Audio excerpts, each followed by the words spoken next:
Hello students, अस्सलाम वालेकुम। उम्मीद है आप सब खैरियत से होंगे। लास्ट क्लास में हमने हायर ऑर्डर डेरिवेटिव्स किए थे एक्सरसाइज 4.4 में से, और मैंने आपसे कहा था कि आज का जो लेक्चर होगा वो होगा हमारा derivatives of parametric equations. Exercise 4.4 ही है, इसमें क्वेश्चन नंबर 1 से लेकर 6 तक जो है वो पैरामेट्रिक इक्वेशंस के डेरिवेटिव्स हैं। अब स्टूडेंट्स, पैरामेट्रिक इक्वेशंस क्या होती हैं? ये एक बहुत जो है वो इसको कह सकते हैं कि बहुत लंबा जो है वो इसका एक डेफिनेशन है और एक कॉन्सेप्ट है, बट एक मैं आपको छोटा सा कॉन्सेप्ट बता देता हूँ अभी इस स्टेज के ऊपर। अगर मैं आपको वो बहुत लंबा कॉन्सेप्ट बताऊँ भी तो तब भी शायद आपकी समझ में ना आए। हायर क्लासेस के अंदर बीएससी वगैरह में और हायर लेवल के ऊपर जो है वो आपको जो है वो समझ में आता है पैरामेट्रिक इक्वेशंस का। बट इतना बता दूँ कि फॉर एग्जांपल आपके पास एक इक्वेशन है X square plus Y square equals to R square. इसको कहते हैं equation of circle. Equation of circle क्यों कहते हैं? कि अगर आप इसको ग्राफ पे प्लॉट करेंगे तो आपका जो है वो एक सर्किल बन जाएगा, और ये आपके सेकेंड ईयर मैथमेटिक्स में चैप्टर नंबर 7 में भी है। तो ये आपकी इक्वेशन ऑफ सर्किल है। अब मैंने यहाँ लिखा है if we define both X and Y in terms of third variable.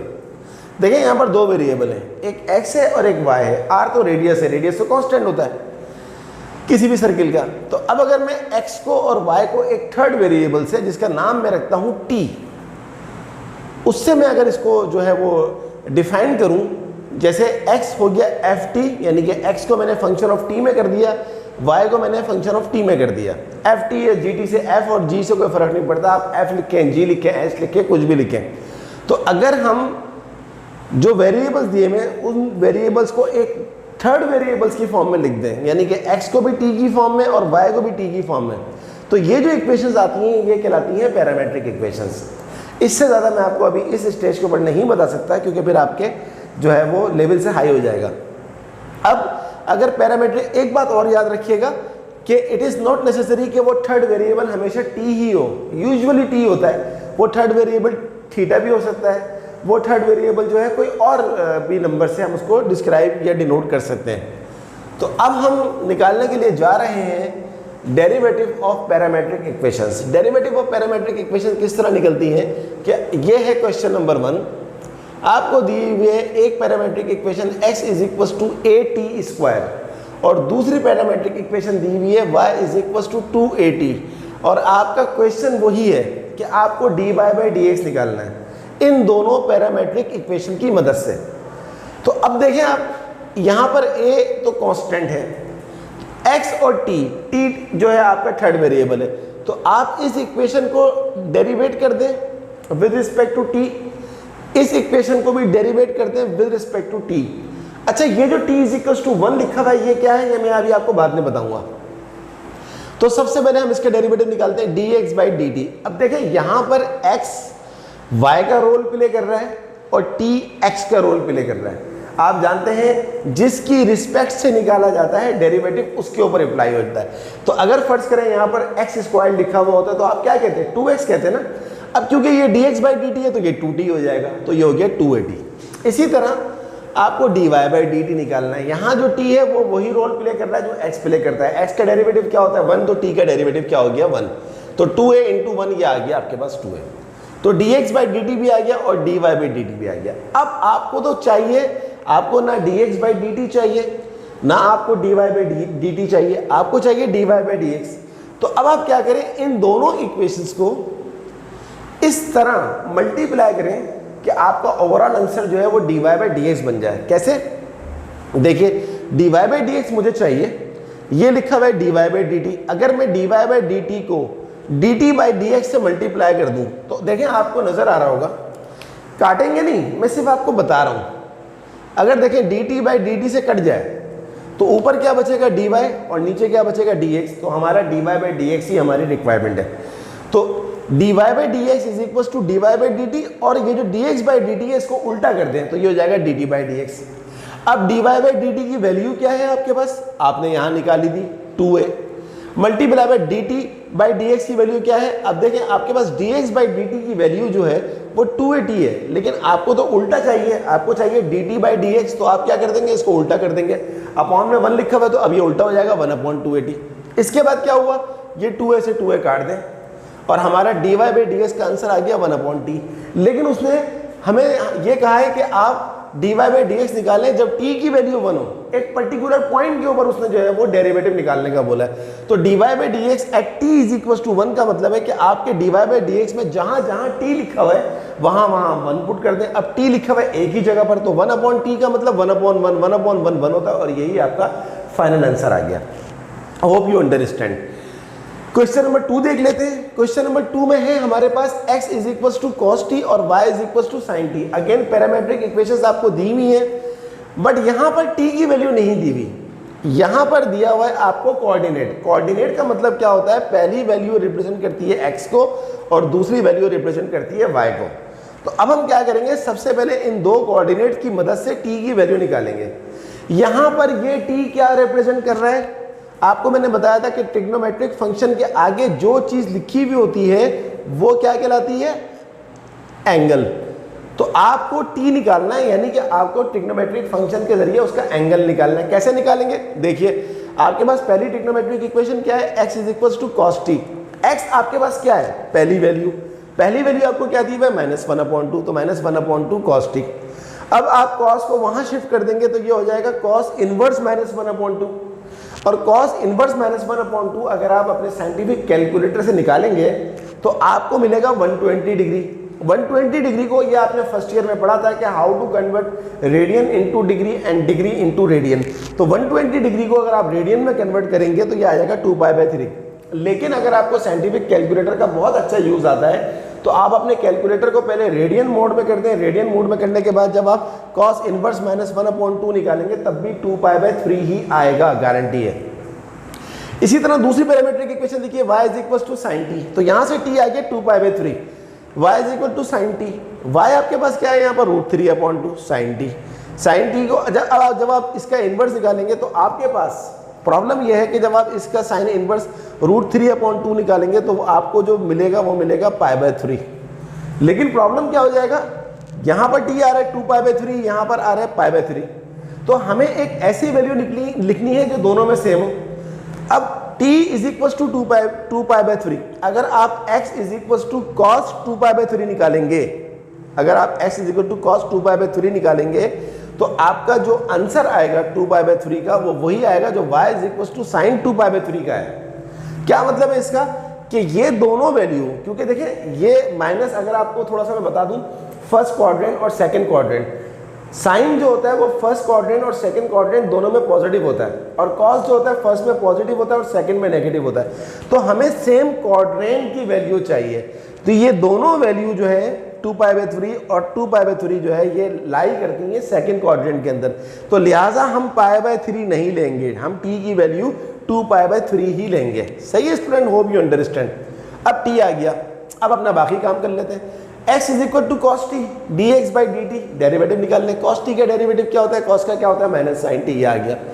y is equal to sine t dy/dt निकाल लें। साइन टी का डेरिवेटिव क्या होता है, कॉस टी। अब फॉर्मूला लगा दीजिए, वही ये वाला formula, dy/dx is equal to dy/dt into dt/dx। dy/dt आपने क्या निकाला है, आप देख लीजिए, कॉस टी है, इंटू dt/dx। इसको उल्टा कर दें, इसको उल्टा कर देंगे तो आपके पास क्या आ जाएगा, -1 sine t. Cos t into 1 cos t, sine t नीचे आ जाएगा, माइनस का साइन ये है, तो cos t upon sine t. आपको ट्रिग्नोमेट्री में पढ़ा होगा आपने ग्रेड 10 में और ग्रेड 11 में कि कॉस अपॉन साइन जो होता है वो कॉड होता है। तो माइनस कॉस अपॉन साइन हो गया माइनस कॉट टी। यहाँ पर हमारा फाइनल आंसर आ चुका है। बट अब हमें टी की इस वैल्यू पे, टी की वैल्यू 2π/3 पे भी वैल्यू निकालनी होगी फाइनल डेरिवेटिव की। तो अब हम निकालेंगे dy/dx is equal to t is equal to 2π/3। देखिए ये सब स्क्रिप्ट में लिखा हुआ है, सब स्क्रिप्ट का मतलब होता है नीचे करके लिखा हुआ है, इसको बोलते हैं t इज इक्वल टू 2π/3। तो माइनस कॉट t की जगह पे लगा दी t की वैल्यू जो हमने यहाँ से हासिल करी 2π/3। अच्छा, आप जानते हैं कि कॉट का उल्टा tan होता है, tan का उल्टा कॉट होता है, तो कॉट का उल्टा क्या हो जाएगा, 1/10 2π/3, माइनस अपनी जगह पे पड़ा हुआ है, -1/10 2π/3। अगर आप कैलकुलेटर में निकालेंगे तो आपको मिलेगा -√3। आप चेक कर सकते हैं कैलकुलेटर में निकाल के, ये माइनस से मल्टीप्लाई होकर प्लस हो गया, तो फाइनल आंसर क्या आ गया आपके पास, 1/√3। I hope you understand this concept. बहुत ईजी क्वेश्चन था, प्रैक्टिस करेंगे समझ में आ जाएगा। टोटल 6 क्वेश्चन हैं और सारे ही क्वेश्चन इतने आसान हैं। चलें मैं आपकी प्रैक्टिस के लिए एक और क्वेश्चन करवा देता हूँ, इसके साथ ही हमारी आज की एक्सरसाइज 4.4 जो है वो ख़त्म हो जाएगी। नेक्स्ट क्वेश्चन मैं ले लेता हूँ, थोड़ा सा ऐसा क्वेश्चन ले लेता हूँ जिसमें ज़्यादा स्टेप्स आपको नज़र आ रहे हों, ताकि आपका कॉन्सेप्ट और क्लियर हो जाए। मैं ले लेता हूँ क्वेश्चन नंबर 6। क्वेश्चन नंबर 6 में x हमारे पास है sine T cube plus cos T cube, और y हमारे पास है, मैं इसके आगे ही लिख लेता हूँ क्योंकि ये क्वेश्चन पूरा कंप्लीट हो चुका है। y हमारे पास है sine T plus 2 cos inverse T. Question वही है, you have to find dy by D X. Parametric equation दी हुई है, x is equal to sine T cube plus cos T cube, y is equal to sine T plus 2 cos inverse T. सबसे पहले आप निकालेंगे dx by dt। अब student ये जो 3 है ये पावर नहीं है कि आप पावर पहले लिखिए, पावर में से 1 माइनस करें। यहां पर एंगल के ऊपर पावर दली है, देखें इसमें, और साइन क्यूब टी और साइन टी क्यूब, इन दोनों में डिफरेंस है, ये अलग चीज है। इसका मतलब है साइन टी का होल क्यूब, और ये जो आपके पास दिया हुआ है साइन टी क्यूब, ये एंगल पे क्यूब है, तो इस सवाल में एंगल पे क्यूब है, होल क्यूब नहीं है, तो इसलिए इसके ऊपर पावर लॉ नहीं लगेगा कि पावर पहले लिख के पावर में से 1 माइनस करें। सिंपल क्या हो जाएगा, साइन टी क्यूब का डेरिवेटिव क्या हो जाएगा, कॉस टी क्यूब, बट इसके फंक्शन का डेरिवेटिव निकालेंगे। टी क्यूब का डेरिवेटिव क्या होता है, 3t square, plus cos T cube का डेरिवेटिव क्या निकालेंगे हम, minus sine T cube into 3t square, इसके फंक्शन का डेरिवेटिव। अब इधर आ जाइए, dy बाई डी टी निकालते हैं हम। dy बाई डी टी क्या हो जाएगा, साइन टी का डेरिवेटिव क्या होता है, cos t plus 2 cos inverse t। Student derivative of trigonometric functions हमने आपको करवाए थे एक लेक्चर के अंदर, आप काइंडली वो दोबारा देखें, और फॉर्मूले अब तक आपको याद हो जाने चाहिए। अगर नहीं किए याद तो काइंडली आप उसकी प्रैक्टिस करें ताकि आपको जल्द से जल्द जो है वो याद हो जाए। cos इनवर्स t का फॉर्मूला क्या होता है, -1/1 माइनस टी स्क्वायर का रूट। ये हमारे पास आ गया सारा का सारा। थोड़ा सा इसको सिंप्लीफाई कर ले, उसके बाद फॉर्मूले में रखेंगे dx by d t is equal to 3t square cos T cube plus minus minus 3t square sine T cube, और ये जो लिखा हुआ है dy बाई डी टी, इसको भी थोड़ा सिंप्लीफाई कर लें, cos t plus minus minus 2/1 minus t square का रूट। ये हमारे पास dx बाई डी टी आ गया, ये हमारे पास dy बाई डी टी आ गया। आखिरी काम क्या करेंगे, dy by D x is equals to dy by d t into d t by D x. This implies that dy by d t का आपके पास आंसर क्या आ रहा है, ये लिखा हुआ cos t minus 2/1 minus t square का root, ये आपके पास आ गया dy by d T multiply by dt by D x. इस पूरी चीज़ को 1 के नीचे लिख दें, 1/3t square, 3t square common ले लीजिए, थोड़ा और सिंप्लीफाई हाथ के हाथ कर दें, cos t cube minus sine T cube. यहाँ तक पहुँच गए। अब इसमें मज़ीद क्या सिंप्लीफाई हो सकता है, बस इसको सिंप्लीफाई करने की ज़रूरत नहीं है। This is your final answer. I hope you understand. Book में देख लीजिएगा, अगर एक आध स्टेप और बढ़ाया हुआ एलसीएम वगैरह लेके, अब आपको जो है वो एलसीएम तो बहुत अच्छा आता होगा। एलसीएम का मतलब होता है कि आप उसको थोड़ा सा और सिंप्लीफाई कर दें। तो स्टूडेंट ये थी हमारी आज की क्लास। उम्मीद है आपको जो है वो डेरिवेटिव ऑफ पैरामेट्रिक इक्वेशन समझ में आई होगी। क्वेश्चन नंबर 1 to 6 में से मैंने आपको 3 क्वेश्चंस करवाए, 3 क्वेश्चंस आप खुद कर सकते हैं। नेक्स्ट क्लास स्टूडेंट हमने आपसे प्रॉमिस किया था कि हम आपको चैप्टर ख़त्म होने के बाद, आज हमारा चैप्टर नंबर एक्सरसाइज 4.4 कंप्लीट हो गई है, बट डोंट फॉरगेट हमने आपको बताया था कि एक्सरसाइज 4.1 का जो एक क्वेश्चन था, क्वेश्चन नंबर 1, जिसमें हमने करना था डेरिवेटिव बाय फर्स्ट प्रिंसिपल, अगर आपको याद हो, बाय फर्स्ट प्रिंसिपल। तो फर्स्ट प्रिंसिपल के थ्रू हमें डेरिवेटिव निकालना है, ये अभी तक हमने नहीं सीखा है। मैंने क्यों नहीं करवाया आपको कि मैं चाहता था कि आप डेरिवेटिव्स के यूज टू हो जाएं। अब क्योंकि आप डेरिवेटिव के बहुत यूज टू हो चुके हैं और बहुत आपने अच्छी तरह प्रैक्टिस कर ली, तो now we are able to do derivative of first principle. तो नेक्स्ट क्लास को बिल्कुल भी मिस नहीं करिएगा, उसमें हमने करना है डेरिवेटिव ऑफ फर्स्ट प्रिंसिपल।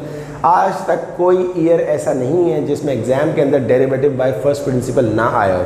इंशाल्लाह वो भी बहुत अच्छी तरह करेंगे। अपने दोस्तों को मेरी वीडियो ज़रूर शेयर करवाएं। ओके स्टूडेंट्स, अल्लाह हाफिज़।